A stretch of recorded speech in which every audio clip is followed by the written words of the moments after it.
Greetings, my name is Kerry and welcome back to my channel.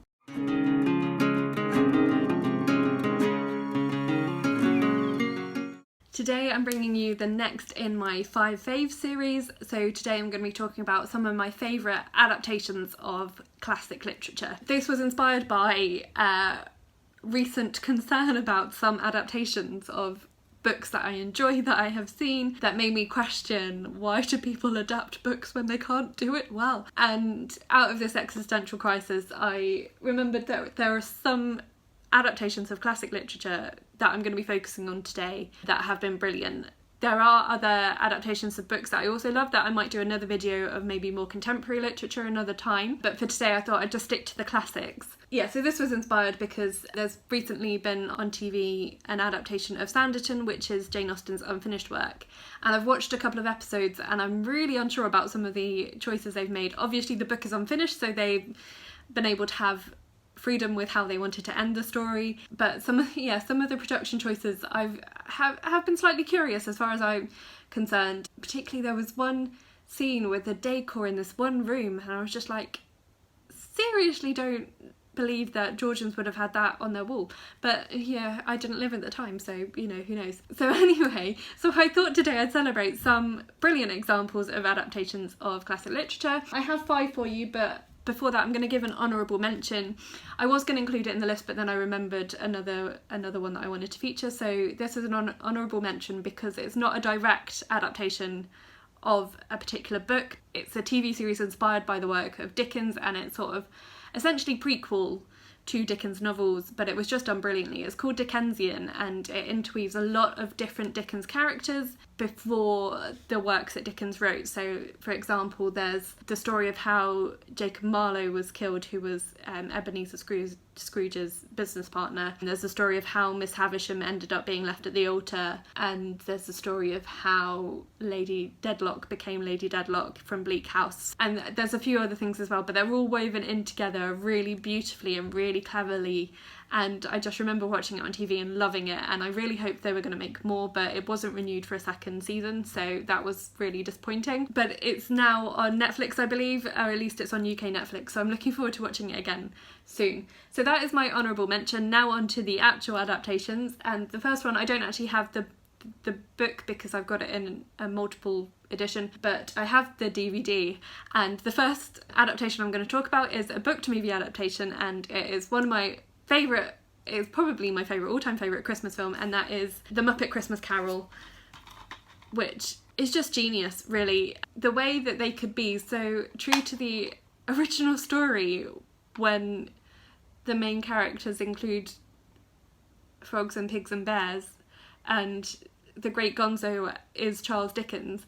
But somehow, of all the adaptations I've seen of A Christmas Carol, this is the one that is truest to the story, and I think that is just really powerful, actually, the way that they made this film. Unfortunately, on the DVD they cut out some of the songs that were in the original, because I remember my aunt had it on VHS and we used to watch it as a kid, and I now have the soundtrack as well, and I was listening to the soundtrack and then I watched the DVD again and I was like, I can't believe they cut out a couple of songs that were absolutely brilliant. So I don't know if they'll re-release it again another time including those songs. I hope they do, and if I hear that they have, then I will be buying another copy, because it's just a work of art, really, this film, and I watch it every year without fail at Christmas. I have the CD in my car at Christmas as well, and it just helps me get into the Christmas spirit. I featured it as a challenge on my Christmas readathon last year, and I think if I do the Christmas readathon again this year, it'll probably be on there again because I just love it.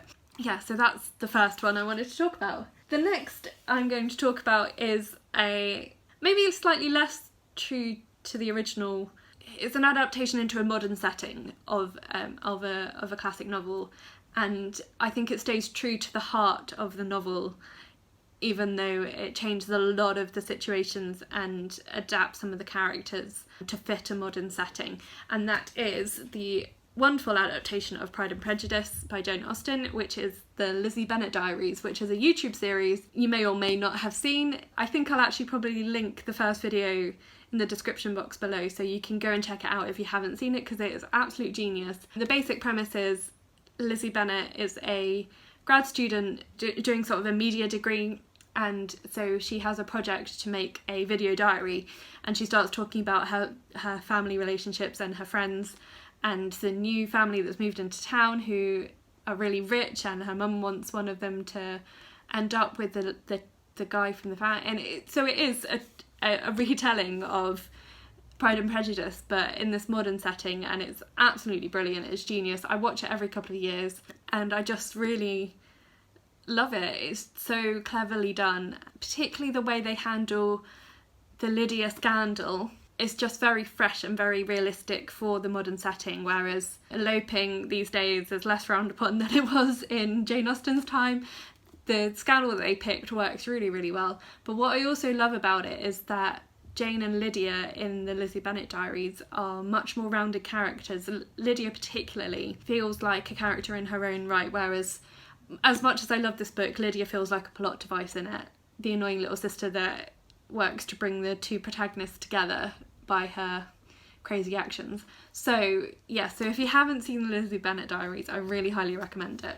Next we're going on to more straightforward adaptations, I would guess, and so the next book I'm going to talk about was adapted into a film recently, a couple of years ago, and that is Far from the Madding Crowd by Thomas Hardy. This was made into a film, I think it was 2015, starring Carey Mulligan, who is one of my favourite actresses, and she is Bathsheba Everdeen. The basic premise of the story, if you're unfamiliar with it, is that Bathsheba Everdeen has inherited a farm and no one thinks that she can manage it on her own, but she starts to work as the manager of this farm and brings in Gabriel Oak as sort of an assistant on the farm. He's a shepherd, but he's recently, through an accident, lost all of his sheep, so she employs him, and it's about her relationship with him and with Sergeant Troy, who's a young cavalry officer, and a neighbouring landowner whose name I've forgotten, and it's sort of about the relationships between them. What I loved in this adaptation was just the quality of the acting, really. The actors really brought all the different characters to life and made it really realistic, the relationships between them and the ins and outs of all of that. Obviously, because it's a film, they had to cut out quite a lot. This edition is like 400 pages and they cut it down to like a 2-hour film. So you're gonna have to miss some of the detail out in that. I mean, to be fair, it had been a while since I read the book when I saw the film, but I just remember it conveyed the feeling that I had when reading the book when I watched this film. So I really, really loved it. I need to reread the book actually, and I do want to watch this film again. So that's that one. The last two I'm going to talk about were adapted from books into TV series, which I generally prefer because you get more detail, you get more of the storyline conveyed. So the next one I'm going to talk about is North and South by Elizabeth Gaskell, which was adapted by the BBC. I think this was 2005 that they made this adaptation. It's starring yummy Richard Armitage and Daniela Denby-Ash. The joke was among my friend group at school when this was first on TV was we never just called him Richard Armitage. He was always referred to as yummy Richard Armitage because we all fell in love with him when we watched this. I did actually watch this before I read the book as well. I read the book a couple of years after I first saw the adaptation, but it's one of those adaptations that I keep going back to. So they did make some changes to how they portrayed the story. Again, because it is a really long novel, they had to make some cuts and they did slightly adapt parts of it. I think particularly the ending reunion scene between the two main characters is done slightly differently and beautifully in the TV series than in the book. I think there was a thread on Twitter a while back. An author was looking for inspiration and asked people, she posted a tweet asking for people to share a gif of their favourite kiss scene from a TV show or movie, and I picked the one from this because it just makes me melt. Yeah, this is a really lovely story. I say lovely. It's quite raw in places. The main character, Margaret, moves from the south of England with her family up to Manchester when her father decides to leave his role as a clergyman because he has a disagreement with the way the Anglican Church is running things at that point. So he decides to move up to Manchester to be a private tutor and just to get away from where he was, and Margaret finds this really hard. Then she meets John Thornton, who is a mill owner, and they disagree about a lot of things, and there's all sorts of difficult situations that arise, and in some ways a similar storyline to Pride and Prejudice of how they both have to overcome their prejudices to eventually find their way to happiness. And it's just really, really beautiful. And now I've been talking about it, I really just want to watch it again. So one of my all-time favourite period dramas, really, and a really, really wonderful book. And then the last one is maybe no surprise to some people, but it is my favourite Jane Austen novel, and it's adapted into another of my all-time favourite period dramas, and that was Emma by Jane Austen, and this was the BBC adaptation from 2009, which starred Romola Garai and Johnny Lee Miller as Emma and Mr. Knightley. Emma is one of my favourite Jane Austen books, is my favourite Jane Austen book, I think, because I find it so funny. It's a lot funnier, in my opinion, than some of her other books. It feels a lot more light-hearted, I think, and a lot of that is because of Emma as a character. She's really opinionated and slightly spoiled, but she's very confident in herself and very strong, and she is the centre of her social circle.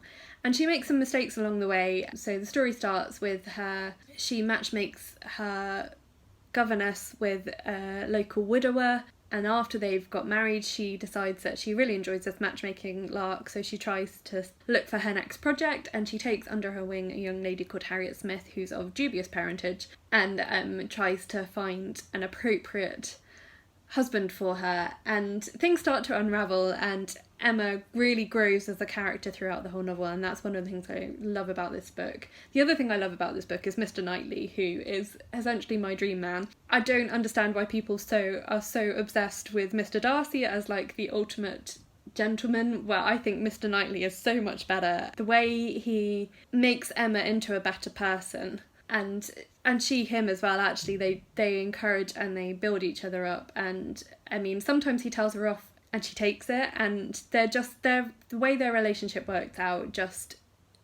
is just so beautiful. But it's out of a place of friendship, and love grows out of friendship in this novel, as opposed to, say, Pride and Prejudice and North and South, where almost hate to love in those novels, whereas this is friendship to love, which is one of my favourite tropes, because that's the dream, isn't it, that you fall in love with your best friend. And again, the acting in this was brilliant. Romola Garai has made her career out of period dramas, and she's so good at it, and she was perfect for this role. She has the wit and the energy for it. Johnny Lee Miller as Mr. Knightley is just dreamy, and a lot of the other characters in the secondary roles, so they've got Tamsin Greig in it, who's a brilliant comic actress, and I knew her from sitcoms before she was in this, but she plays a role of Miss Bates, and she brings so much humour to that role and makes her a really endearing character. And I think another thing that I love about this series is sometimes with Jane Austen novels, the lesser characters in adaptations become a bit caricatured, and I think that's definitely something that happened in the BBC adaptation, the really famous one of Pride and Prejudice. But I didn't feel like this happened so much in this one. They brought a lot more heart and soul to the lesser characters. So I highly recommend all of these books if you haven't read them, but if you're intimidated by classics, check out these adaptations, give them a watch, and then when you're familiar with the stories, go and read the books afterwards, because they won't disappoint you. Sometimes I find if you watch an adaptation first and then read the book, if they've changed a lot of the storyline, it detracts from the enjoyment of the book, and I had that recently. And that's why I want to celebrate these adaptations, which I think honour the books so well, but still are artistically very well made as well. So that's my 5 fave classic adaptations. Let me know in the comments what are some of your favourite adaptations of classic literature or of other literature. Give me some recommendations for some TV series and films that I should check out, or some books as well that have been adapted successfully in your opinion, and let me know what you think of them. Let me know what you think of my suggestions today, if you agree or disagree with them. And you can also follow me on my social media. That information is always listed in the description box below. Please think about subscribing if you haven't already. If you want to hear more from me, I upload bookish content, usually at least once a week. I'm trying to get it more often again, but we'll see how that goes in the next couple of months. It's going to be a bit busy around here. So that's all for today. Thank you so much for watching, and I will talk to you again soon. Bye!